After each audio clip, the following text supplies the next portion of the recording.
एक बार फिर से आपका चैनल पे स्वागत है। तो इससे पहले जो हमने लर्निंग क्या है, लर्निंग का कॉन्सेप्ट क्या है, 3-4 चीज़ें लर्निंग की इससे पिछली वीडियो में हमने बताई हैं। 3-4 चीज़ें हैं कि लर्निंग जो है क्या क्या होती है, चेंज इन बिहेवियर है, मॉडिफिकेशन है, परमानेंट चेंज इन पर्सनालिटी है। तो हमने लर्निंग का कॉन्सेप्ट पढ़ लिया। अब हम देखेंगे कि लर्निंग की कैरेक्टरिस्टिक्स क्या हैं, खासियत क्या हैं, विशेषताएँ क्या हैं। ठीक है, लर्निंग जो हम सीखते हैं, जिसको हिंदी में लर्निंग को बोल देते हैं अधिगम। ठीक है, अधिगम सीखना। तो लर्निंग क्या है, ठीक है, इसकी विशेषताएं क्या है, कैरेक्टरिस्टिक्स क्या क्या है। तो पहले learning is a continuous process. भाई बच्चा पैदा हुआ उसी दिन से वो लर्निंग कर रहा है, सीख रहा है, आसपास की चीज़ें देख रहा है, हाथ को पैरों को मूव करना सीख रहा है।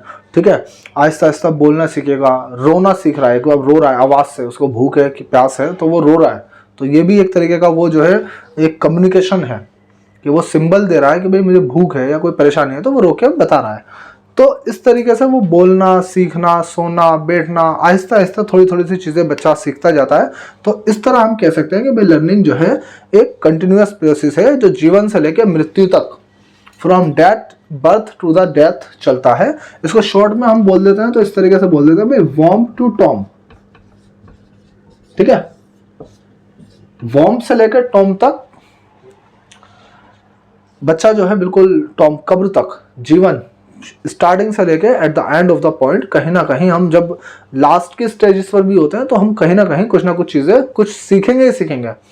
ठीक है, तो सीखते रहते हैं, इसलिए जो है learning is a continuous process है। पैरा क्लियर हो गया कि लर्निंग क्या है। तो इसके कैरेक्टरिस्टिक्स देखेंगे, इंपॉर्टेंट हो जाता है भाई कि इनमें से कौन सी विशेषता है कौन सी नहीं है, इस तरह का क्वेश्चन आ सकता है। तो सिंपल नॉलेज के लिए हम जान सकते हैं कि भाई लर्निंग क्या है, सीखना क्या है, अधिगम क्या है। तो अधिगम की पहली विशेषता है हो गई बुक के अकॉर्डिंग, इसकी बुक के अकॉर्डिंग, कि भाई learning is a continuous process. Second इसका फैक्टर है learning is a goal directed. Goal, लक्ष्य, ऑब्जेक्टिव को देख के कोई चीज रखी जाए तो लर्निंग जो है गोल डायरेक्टेड है। आपका एक, अगर आपको कोई चीज सीखनी है तो अगर आपके जीवन में कोई मकसद है, मकसद रख के कोई चीज सीख रहे हो तो बढ़िया करके सीखोगे। और अगर कोई मकसद नहीं है, रैंडमली जा रहे हैं कुछ भी है, तो आप नहीं सीख पाओगे। फॉर एग्जाम्पल, आपको मान लीजिए बाइक चलाना सीखना है, तो एक बंदे ने क्या करा, सीधी बाइक ले ली, मैं चलाना सीखने जा रहा हूँ। दिक्कत होगी, गिरेगा, ये वो थोड़ा बहुत दिक्कत होगी। लेकिन एक ने थोड़ा गोल बनाया कि भाई मैं पहले साइकिल चलाना सीखूंगा, 2-4 दिन साइकिल पे करूंगा, फिर जो है बाइक पे आऊँगा, किसी को साथ में बिठाऊंगा। तो एक गोल बना के तरीके से तरतीब वाइज अगर वो सीख रहा है तो होगा। और एक बंदा भी बस सीख लेंगे, कभी कभार चला लेंगे, कोई मकसद नहीं है, कुछ भी नहीं है। तो किसी चीज़ का यदि मकसद नहीं है, गोल नहीं है, तो वो रैंडमली कोई चीज़ कहीं भी किसी भी दिशा में जा सकती है। तो लर्निंग तब अच्छी हो जाती है जब उसका एक गोल हो। बच्चे को, अब इसमें हम एजुकेशन में अगर आ जाएं, तो बच्चे को आपको मल्टीप्लाई करना सिखाना है। क्या करना है? मल्टीप्लाई सिखाना है। तो मल्टीप्लाई को गोल को रखते हुए आप उसको क्या करोगे भाई, पहले ऐड करना सिखा दो, एडिशन सिखा दो, जमा करना सीख जाएगा। तो आपका गोल जो है वो, फिर आप उसको जो है नेक्स्ट स्टेप पे मल्टीप्लाई पे आप जाएंगे। तो लर्निंग कह सकते हैं कि जब आपका एक गोल होता है तो लर्निंग और बेहतर हो जाती है।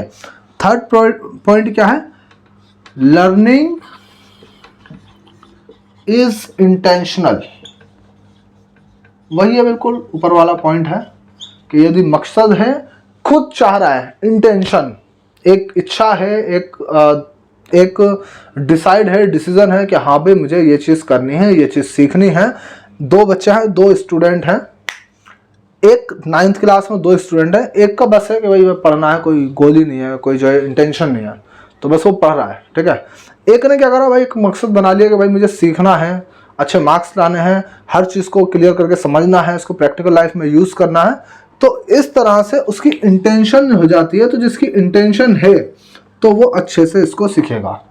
फॉर एग्जाम्पल ले लेते हैं भाई, मैथ्स में है, कोई भी एक है, फैक्टराइजेशन है, डिवीज़न है, पोलिनोमियल का डिवीज़न है। भाई बंदे को इंटरेस्ट ही नहीं है। अब इंटरेस्ट क्यों नहीं है? क्योंकि उसकी प्रीवियस जो नॉलेज है, पूर्व ज्ञान है, वो इतना ज़्यादा नहीं है, इतना इनफ नहीं है कि वो उस कॉन्सेप्ट को समझ सके। और जब उसका पूर्व ज्ञान ही उस कॉन्सेप्ट के लिए कंप्लीट नहीं है तो वो सीख नहीं पाएगा, और सीख नहीं पाएगा तो उसको इंटरेस्ट नहीं आएगा। तो इसलिए लर्निंग यदि इंटेंशनल है, अगर वो रेडी है, मोटिवेशन है, तो लर्निंग जो है बहुत अच्छी हो जाती है। तो गोल डायरेक्टेड या इंटेंशनल थोड़ा सा मिलता जुलता ही पॉइंट हो जाएगा। नेक्स्ट है learning is an active process. Learning is an active process. इसको बिल्कुल बताने की जरूरत नहीं है। अगर आपने इससे दो पहले वाली वीडियो देखी है कि भाई लर्निंग क्या है, जिसमें दो सिचुएशंस हमने बताई थी, इससे पिछली जो वीडियो थी जो लर्निंग को कॉन्सेप्ट को हमने क्लियर करने के लिए बताई थी, तो लर्निंग क्या है, इज एन एक्टिव प्रोसेस। अगर आपने वो वीडियो देखी है तो आपको फिर तो बताने की जरूरत ही नहीं है। लर्निंग एक्टिव प्रोसेस है। यदि अगर बंदा एक्टिव है, बच्चा एक्टिव है, उसको करके देख रहा है, लिख रहा है, समझ रहा है, तो वहाँ पे जो है लर्निंग हमारी ज़्यादा बेहतर हो जाती है। अगर पैसिव मोड में बैठा हुआ है, एक टीचर है लेक्चर दे रहा है, बच्चा बिल्कुल पैसिव मोड में बोर हो रहा है, सो रहा है, तो उसकी लर्निंग बहुत कम हो जाती है। तो यदि हम उसी चीज़ को उसको टास्क करने को दे दें कि भाई आप आएंगे, ये एक्टिविटी करके दिखाएंगे, यहाँ पे जो है एक दो हमने जार ले लिए, उसमें दो अपोजिट वर्ड्स के हमने पर्चियाँ डाल दी, ठीक है। अब बच्चे को आके बोला कि भाई आप आओ। बच्चे ने एक निकाला, खोला, उस पर लिखा दिन, उसको अपोजिट ढूंढना है। तो अब वो क्या करेगा कि भाई दूसरी पर्चियां जो भी है, कार्ड्स हैं, वो देखेगा, पढ़ेगा, कोशिश करेगा, दिन रात, चाहे आप सिंबल भी बना दें। तो दिन का अपोजिट रात। अब उसने क्या करा, यहाँ पे वो एक्टिव मोड में है, उसने जो है पढ़ा भी, उसने हाथों का भी प्रयोग किया, देखा भी, तो कई सारे सेंसेस का प्रयोग हुआ। एक्टिव मोड में होगा तो उसकी लर्निंग थोड़ी ज़्यादा अच्छी हो जाएगी बामुकाबले इसके कि भाई आप गए बोर्ड पे, आपने लिखा भाई डे, दिन का अपोजिट रात, और ये जो है बड़ा छोटा जो अपोजिट वर्ड लिख दिया, तो वहाँ पे कहीं ना कहीं बच्चा जो है उसमें इंटरेस्ट उसका कम हो जाएगा। तो एक्टिव प्रोसेस जहाँ पे होता है तो वहाँ पे लर्निंग हमारी ज़्यादा अच्छी हो जाती है। सबसे अच्छा, मोस्ट इंपॉर्टेंट, ये यहाँ से क्वेश्चन डेवलप होता है, क्या है, लर्निंग इज इंडिविजुअलिस्टिक। इंडिविजुअलिस्टिक भाई लर्निंग जो है क्या है, व्यक्तिगत है। व्यक्तिगत कैसे, अजीब सी बात। क्या लर्निंग अकेले है? अकेले बैठ के सीखेंगे कोई चीज तभी सीख सकते हैं? उसको अकेले बैठ के आप स्टडी करेंगे तभी सीख सकते हैं? नहीं। यहाँ पे जो मतलब है कि लर्निंग इंडिविजुअलिस्टिक है, व्यक्तिगत है, यहाँ पर इसका मतलब ये है कि भाई कोई किसी चीज को, कोई बच्चा जो है उसको क्विकली सीख लेता है, तेजी से सीख लेता है, और कोई इसको स्लो मोड में स्लोली सीखता है। तो हर बच्चे की जो सीखने की जो गति है, किसी की ज़्यादा है, किसी की कम है। आपने जो है आप गए क्लास में, गए पढ़ाने गए, बच्चे को डिवाइड करना सिखाया, किसी ने 2 मिनट में सीख लिया, किसी को बहुत वक्त लग गया, उसकी समझ में नहीं आ रहा, तो हो सकता है वो दूसरी चीज़ को जल्दी समझ जाए। तो कोई भी लर्निंग है या डेवलपमेंट है, दोनों एक ही मतलब चीज़ तो अलग है, लर्निंग अलग है, डेवलपमेंट अलग है, लेकिन ये नियम दोनों जगह काम करता है। अब अगर आप जो है विकास के सिद्धांत पढ़ेंगे, आप प्रिंसिपल ऑफ डेवलपमेंट पढ़ेंगे, तो वहाँ पे भी आएगा कि जो डेवलपमेंट की रेट है, ऐसा होती तो एक ही है, सबका पैटर्न सेम होता है, लेकिन गति अलग होती है। 9th क्लास में आपको जो है 5 फुट 4 इंच का बच्चा भी मिल जाएगा, और वहीं पर आपको जो है 4.5 फुट का, 4, 8, 4, 9 का कम हाइट का बच्चा भी, जिसमें हाइट में बहुत ज़्यादा वेरिएशन होगा, वो भी मिल जाएगा। क्यों? क्योंकि डेवलपमेंट के उसमें जो है रेट में फ़र्क होता है। तो इस तरह से कह सकते हैं कि डेवलपमेंट भी इंडिविजुअलिस्टिक है, व्यक्तिगत है, विकास भी व्यक्तिगत है, और लर्निंग भी व्यक्तिगत है। फिलहाल अभी हम लर्निंग की बात कर रहे हैं, तो लर्निंग अधिगम भी व्यक्तिगत है। कुछ बच्चे जो हम कह देते हैं हाई IQ के हैं, समझदार हैं, इंटेलिजेंट हैं, अच्छे हैं पढ़ने में, तो वो उनकी गति ज़्यादा होती है। कुछ को हम स्लो लर्नर्स बोलते हैं। तो स्लो लर्नर्स यानी कि वीक, तो वीक को शब्द हटा के जो वीक, कमज़ोर बच्चा जो कहा जाता था कुछ समय पहले तक, अब उसको स्लो लर्नर कहा जाता है, एकदम अच्छे टर्म में, कि हाँ भाई बच्चा ये भी है, सीखने वाला है, बट स्लो, इसकी जो सीखने की गति है वो थोड़ी स्लो है। मतलब हो सकता है पढ़ना ना आता हो सकता है उसको जो है टर्म्स का मतलब ना पता हो सकता है उसको जमा घटा में कमी हो, तो इसलिए उसका जो है किसी चीज़ को मल्टीप्लाई करना है, डिवाइड करना है, ये चीज़ सीखने में उसकी गति धीमी हो जाती है। तो लर्निंग इज इंडिविजुअलिस्टिक। क्वेश्चन कैसे भी पुटअप हो सकता है कि भाई 2 बच्चे हैं, ए है, बी है, एक ने तो जो है टीचर ने पढ़ाया, उसने 2 मिनट में जवाब दे दिया, समझ के जवाब दे दिया, उसने देर में दिया। तो इसमें कौन सा इसका सिद्धांत पे ये काम कर रहा है? क्या वो कंटिन्यूअस प्रोसेस है, गोल डायरेक्टेड है? गोल डायरेक्टेड भी हो सकती है वही चीज़ उसमें, कि बच्चे ने एकदम से जल्दी समझ लिया तो हो सकता है उसका गोल वहाँ पे मौजूद हो, लेकिन दूसरे वाले का गोल उसका वहाँ पे उसमें ना हो। उसका गोल ये हो कि भाई मुझे तो खेलने जाना है, तो वहाँ पे उसमें इंटेंशन की कमी है, मोटिवेशन की कमी है। तो हालांकि अगर दोनों बराबर कोशिश कर रहे हैं, वो भी सीखना चाह रहा है, वो भी सीखना चाह रहा है, लेकिन एक बच्चा जल्दी सीख रहा है, तो इसका मतलब लर्निंग इज इंडिविजुअलिस्टिक है। तो लर्निंग में जो है फ़र्क है, मतलब लर्निंग की गति में फ़र्क है। ठीक है, तो ये 5 पॉइंट हो गए हैं, 2 पॉइंट और बाकी हैं। इसी वीडियो में 2 पॉइंट और देख लेंगे, और जो है आप अब जो नेक्स्ट कैरेक्टरिस्टिक्स है लर्निंग की, ये बहुत ज़्यादा अपने आप में व्यक्तिगत वाली, इंडिविजुअल भी इम्पोर्टेंट थी, ये अपने आप में है। अब इस कैरेक्टरिस्टिक्स को, विशेषता को मैं ऐसे समझाने की कोशिश करूँगा कि बहुत अच्छे समझ में आ जाएगी। हमने बहुत जगह देखा है कि लोग कहते हैं कि भाई बच्चा पढ़ता नहीं है, बच्चा पढ़ता नहीं है, बच्चा पढ़ता नहीं है, हमारा बच्चा पढ़ता नहीं है, हमारा बच्चा सीखता नहीं है, इसको सीखने में दिक्कत है, ये पढ़ने में इसका मन नहीं लगता। तो कई चीज़ें हम ऐसा बोलते हैं कि बच्चा जो है कि पढ़ नहीं रहा है। लेकिन अगर हम ये जान ले वास्तव में लर्निंग क्या है, लर्निंग की इस कैरेक्टरिस्टिक्स को आप जान जाएं, तो फिर आप ये कहना बंद कर देंगे कि बच्चा पढ़ता नहीं है। क्यों? क्योंकि सबसे important, learning is the outcome of the interaction with the environment. Learning क्या है? लर्निंग एक बच्चे का उसके एनवायरनमेंट के साथ, जो एनवायरनमेंट है, आसपास के लोग हैं, चीज़ें हैं, बुक्स हैं, किताबें हैं, खिलौने हैं, टॉयज हैं, मूवीज हैं, सीरियल्स हैं, गेम्स है, यूट्यूब है, जो भी चीज़ें उसके आसपास हैं, जो एनवायरनमेंट है उसका, उसका फ्रेंड सर्कल है, उसके साथ उसका इंटरेक्शन। भाई लर्निंग क्या है? अगर हम देखें बच्चा, प्यूपिल, इस कैरेक्टरिस्टिक के अनुसार चाइल्ड या प्यूपिल, बच्चा, उसका जो उसके एनवायरनमेंट के साथ जो इंटरेक्शन है। ठीक है, एनवायरनमेंट क्या है? ये बच्चा, ये इसका environment, parent, brother, sister, friends, grand parents, school, neighbour, movies, serials, जो भी चीजें वो देख रहा है, उन सब चीजों से वो सीख रहा है। एक एग्जाम्पल था मेरे पास, एक बच्चा है, गया, बहुत ही कम गया स्कूल, बहुत ही कम, ज्यादा पढ़ा भी नहीं उसने, बुक्स पे ज्यादा रटने वाला हिसाब नहीं करा, लेकिन एग्जाम में वो लिया 3rd पोजीशन, 2nd पोजीशन या 1st पोजीशन। अब वो बच्चा 1st पोजीशन, 2nd पोजीशन या 3rd पोजीशन या अच्छे मार्क्स क्यों लाया एक बच्चा रेगुलर स्कूल जा रहा था उसके मुकाबले? क्यों? क्योंकि उसका जो एनवायरनमेंट था बच्चे का, उसके मम्मी भी पढ़ने वाली, उसके पापा भी पढ़े लिखे, उसके भाई बहन भी पढ़े लिखे, फ्रेंड सर्कल भी, छोटा बच्चा, तो आसपास की चीज़ों से वो बहुत कुछ सीख रहा था। लेकिन जो बच्चा रेगुलर स्कूल जा रहा था, वो स्कूल में तो पढ़ रहा था, लेकिन उसके जो बाकी फैक्टर्स थे, बाकी चीज़ें थी, वहाँ से उसको एक अच्छी जो दूसरे बच्चों को सीखने को मिल रहा था, वो नहीं मिल रहा था। तो according to this principle, learning is the outcome of the interaction. जो हमारा इंटरेक्शन है, वार्तालाप है, जो कॉन्टेक्ट है एक बंदे का उसके एनवायरनमेंट के साथ, कहता है ना सोबत अच्छी होनी चाहिए।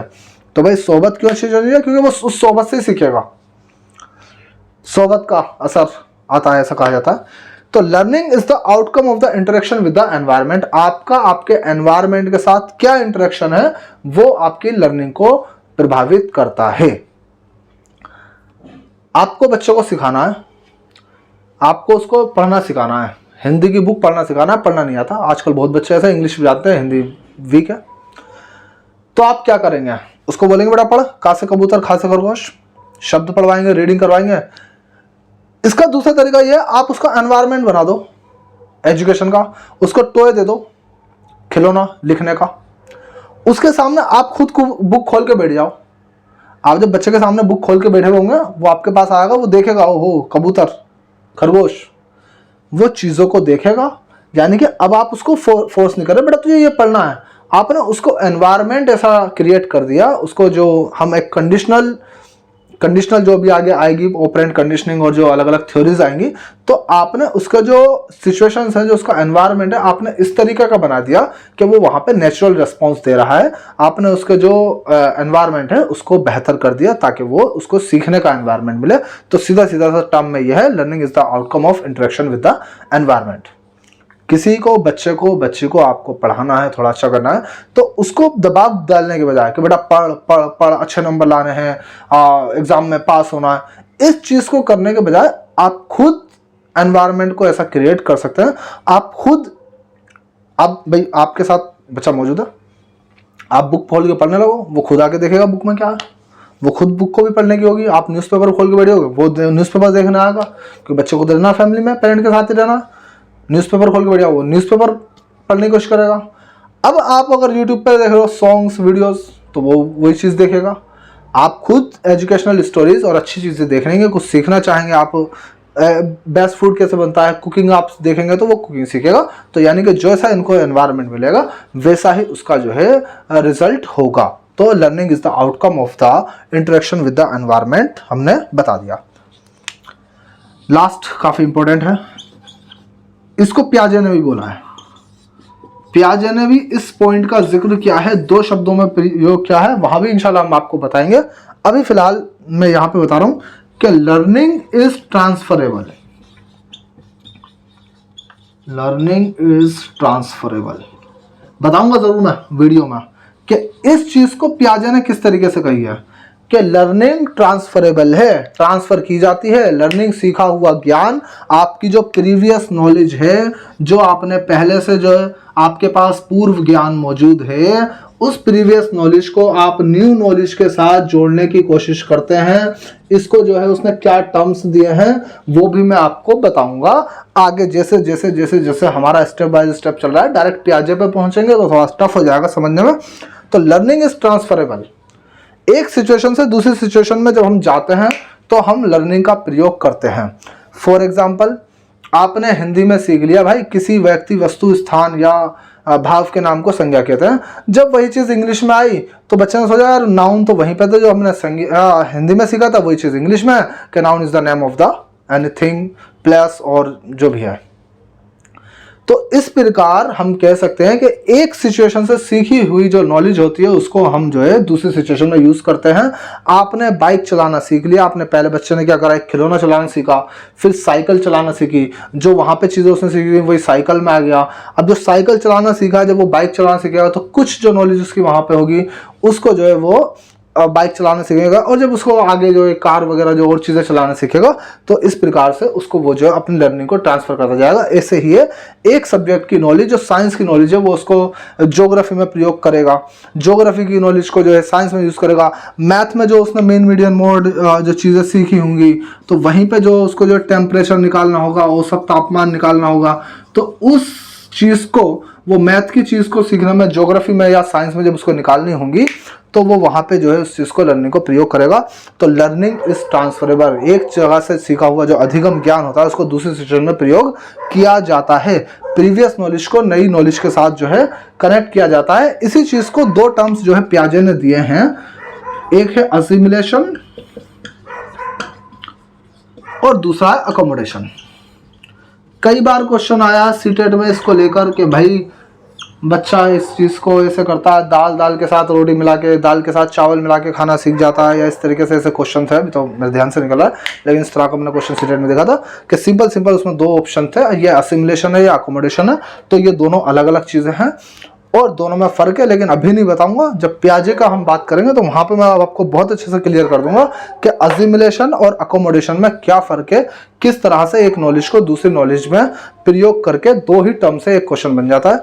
तो ये वीडियो कैसी लगी इस बात को ज़रूर बताएं, और इसको ज़्यादा से ज़्यादा एजुकेशनल ग्रुप्स जो हैं, जो बच्चों के हैं, स्टूडेंट्स के हैं, टीचिंग से जुड़े हुए, वहाँ पर ज़रूर शेयर कर दें।